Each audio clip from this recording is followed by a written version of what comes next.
बिस्मिल्लाहिर्रहमानिर्रहीम अस्सलामुअलैकुम।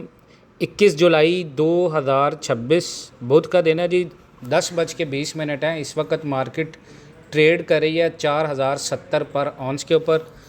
पाकिस्तान के अंदर भी रेट जो है वो गोल्ड की रिकवरी के बाद थोड़ा सा बेहतर हुआ है और गोल्ड जो है जी इस वक्त पाकिस्तान के अंदर 4,28,500, 4,27,000 पर ठूर, 4,23,000 से 4,20,000। अच्छा जी, और एक बड़ी ख़बर आ रही है कि ट्रंप ने बहुत सारे मुल्कों के ऊपर इस हफ्ते जो आएगा और ये जो चल रहा है दर्जनों ममालिक पर नए इंपोर्ट टैरिफ आयद करने की तैयारी कर ली है। और सिल्वर भी एक बड़े ब्रेकआउट के दहाने पर खड़ा है। सिल्वर ने ट्रायंगल पैटर्न के ऊपर जितने भी रेजिस्टेंस हैं उसको तोड़ना शुरू कर दिया है। लेकिन यहाँ पर सवाल ये है क्या गोल्ड अपनी इस रैली को क्लोज़ करेगा या नीचे आएगा। मैं आपके साथ एक दो न्यूज़ जो है वो बड़ी शेयर करने जा रहा हूँ। देखें जी, फ़िलहाल अगर हम देखें, अमेरिका ने पीर की रात ईरान के फ़ौजी अहदाफ पर एक नई कार्रवाई की है। यमन के ईरान नवाज़ हौजियों ने धमकी दी है कि वो सऊदी अरब से मुतल्लिक जितने भी बहरी जहाज़ हैं उनकी आमदोरफ्त रोक सकते हैं। अब अगर ये देखें तो इससे मिडिल ईस्ट में एक नया महाज खुल सकता है। इस दौरान जितने भी सालिस हैं जिन्होंने अमेरिका और ईरान के दरमियान सुलह करवाने की कोशिश की है वो ईरान को 10 रोज़ा जंग बंदी की तजवीज़ दे रहे हैं कि कशीदगी कम करें और पिछले माह होने वाले जो भी मुआहदे मेमोरेंडम ऑफ अंडरस्टैंडिंग है उसको दोबारा फ़ाल किया जा सके। फ़िलहाल दोनों तरफ से जवाबी हमलों का सिलसिला जारी है, इसलिए सूरत हाल अब भी इंतहाई कशीदा है। अगर जंग मज़ीद फैलती है तो तेल की कीमतें मज़ीद बढ़ सकती हैं। गैर यकीनी सूरत हाल बरकरार रही तो सोने की कीमतों में उतार चढ़ाव या तेज़ी आ सकती है, क्योंकि इन्वेस्टर्स महफूज एसेट्स का रुख कर रहे हैं। लेकिन यहाँ पर एक और भी चीज़ है कि महंगाई का ख़तरा फिर से बढ़ गया है, क्योंकि मिडल ईस्ट में अमेरिका और ईरान के दरमियान बढ़ती हुई टेंशन की वजह से तेल की जो कीमतें हैं वो बुलंद हो रही हैं और ऑयल महंगा रहने से दुनिया भर में महंगाई और बढ़ सकती है। ब्लैक रॉक ये जो कंपनी है वो अंदाज़ा कर रही है कि इस कॉन्फ्लिक्ट की वजह से पूरी दुनिया के अंदर महंगाई तकरीबन 0.8% तक बढ़ सकती है। यानी इससे ये अंदाज़ा किया जा सकता है कि फ़िलहाल जो गोल्ड की कीमत ऊपर जा रही है ये एक बहुत बड़ा ट्रैप हो सकता है और ये असर हर मुल्क पर बराबर नहीं होगा। यूरोप और एशिया के वो मुल्क जो दरामदी तेल यानी इंपोर्ट ऑयल करते हैं और एनर्जी पर ज़्यादा डिपेंड करते हैं उन्हें महंगाई का ज़्यादा सामना करना पड़ेगा। और OCBC ने यह भी कहा है कि लेबर मार्केट अभी भी स्टेबल नज़र आ रही है, इसलिए अगर ऑयल महंगा रहा और इन्फ्लेशन का प्रेशर मज़ीद बढ़ा तो ये गोल्ड के ट्रेडर्स के लिए आसान अल्फाज में अगर ऑयल की प्राइसेस बुलंद रहती हैं तो महंगाई बढ़ेगी और महंगाई बढ़ने से फेडरल रिज़र्व इंटरेस्ट रेट्स कम करने में देर कर सकता है। इससे गोल्ड मार्केट में वॉलेटिलिटी तेज़ उतार चढ़ाव देखने को मिलेगा।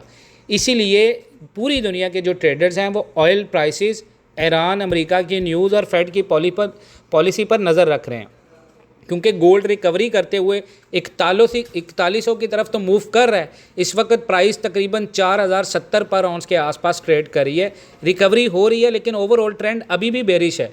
उसका टेक्निकल एनालिसिस ये है कि प्राइस अभी अपने 21 दिन की जो SMA है 4063 उससे ऊपर है, लेकिन 50 दिन की जो SMA है 4263 पर जो स्ट्रॉन्ग रेजिस्टेंस है उससे काफ़ी नीचे है और 200 डे SMA जो सिंपल मूविंग एवरेज है गोल्ड का 4495 और 4510 जो 100 डे SMA है उससे अभी बहुत ज़्यादा नीचे है, जो लॉन्ग टर्म बेरिश ट्रेंड को सपोर्ट कर रहा है।